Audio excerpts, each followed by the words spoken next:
Bismillahirrahmanirrahim. Assalamualaikum warahmatullahi wabarakatuh. Perkenalkan, saya Robi Trisandi.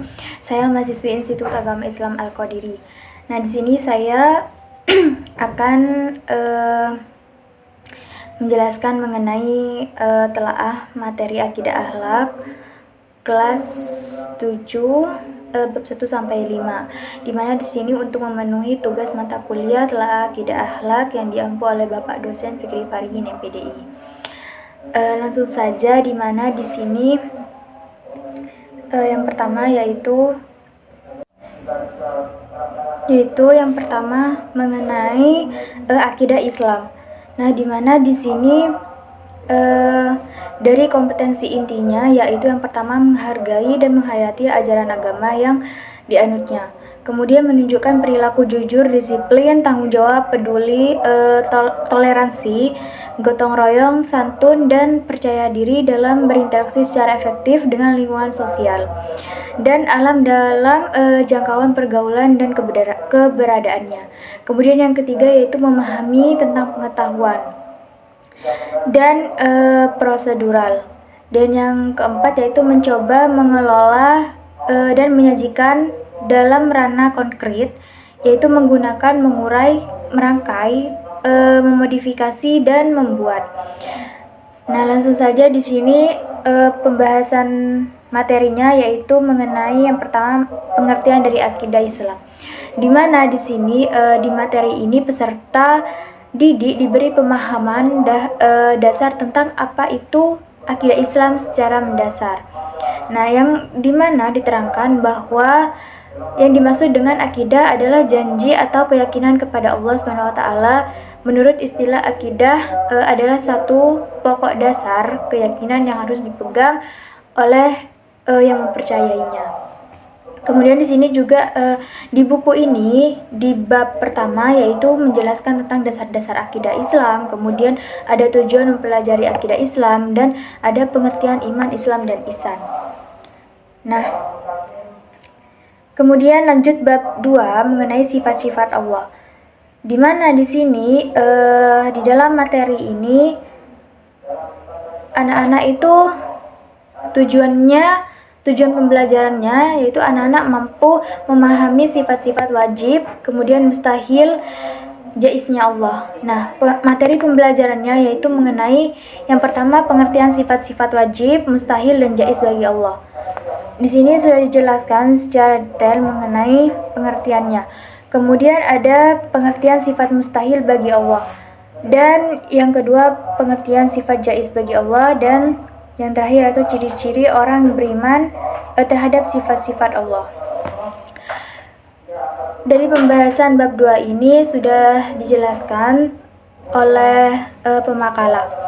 Kemudian yang ketiga yaitu bab ketiga taubat, taat, istiqomah, dan ikhlas. Dari materi ini memiliki kompetensi dasar yaitu yang pertama menghayati perbuatan taubat, taat, istiqomah, dan ikhlas. Kemudian mengamalkan perilaku taubat, taat, istiqomah, dan ikhlas dalam kehidupan sehari-hari.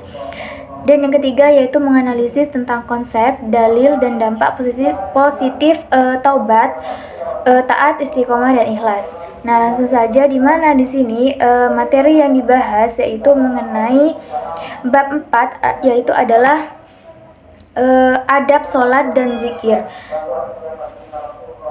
Nah, di mana di sini di mana bab ini bab 4 ini menjelaskan tentang adab sholat dan zikir. Nah, jadi kompetensi dasarnya yaitu menghayati ada adab sholat dan zikir sebagai sarana mendekatkan diri kepada Allah SWT. Kemudian mengamalkan perilaku patuh dan disiplin sebagai implementasi adab sholat dan zikir.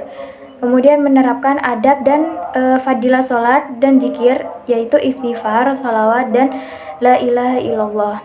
Kemudian yang terakhir mengenai kompetensi dasarnya yaitu mempraktikkan adab sholat dan zikir. Nah, jadi materi yang dibahas di sini adab sholat, di mana di sini dijelaskan di bukunya yaitu mengenai adab sholat, dan di sini juga dijelaskan beberapa apa dengan sholatnya, bagaimana sholatnya, yaitu dijelaskan yang pertama ada khusyuk, kemudian yang kedua ada hati yang ikhlas, dan yang ketiga menjaga waktu dan batasan-batasannya. Nah, di mana di sini juga dijelaskan mengenai menjaga kebersihan dan kesucian tempat sholat dari najis-najis yang ada. Kemudian yang kedua dijelaskan mengenai adab zikir. Nah, di mana di sini adab zikir kurang afdol apabila orang yang melaksanakan sholat usai salam ia langsung berdiri pulang tanpa berzikir. Jadi sudah dijelaskan mengenai apa itu adab sholat dan seterusnya. Kemudian di sini juga di bab 4 yaitu juga menjelaskan tentang hikmah sholat dan berzikir. Kemudian ada manfaat berzikir. Dan yang terakhir yaitu pada bab kelima, di mana di sini menjelaskan tentang keteladanan Nabi Sulaiman alaihissalam. Nah, dari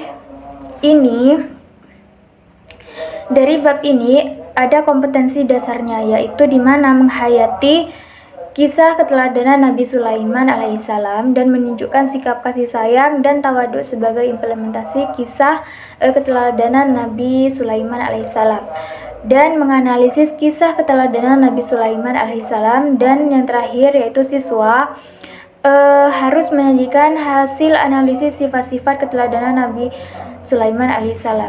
Nah, di mana di sini di bab terakhir ini, di bab 5, yaitu materi pembahasannya tentang keteladanan Nabi Sulaiman alaihissalam. Nah, di mana di sini Nabi Sulaiman bin Dawud itu adalah satu-satunya nabi sekaligus raja yang memperoleh keistimewaan dari Allah Subhanahu wa taala sehingga bisa memahami bahasa binatang. Dia bisa berbicara dengan burung hudhud dan juga boleh memahami bahasa semut. Nah, di mana di sini juga dijelaskan mengenai Nabi Sulaiman alaihissalam adalah nabi yang dipilih Allah untuk menjadi kekasihnya di antara karunia besarnya. Nah, di mana di sini salah satunya yaitu mengetahui bahasa semua binatang. Yang kedua, nabi yang paling kaya di antara manusia sepanjang sejarah peradaban. Mungkin hanya itu yang bisa saya jelaskan mengenai materi pembahasan bab 5. Selebihnya saya mohon maaf apabila ada tutur kata yang salah. Wallahu a'lam bishawab. Assalamualaikum warahmatullahi wabarakatuh.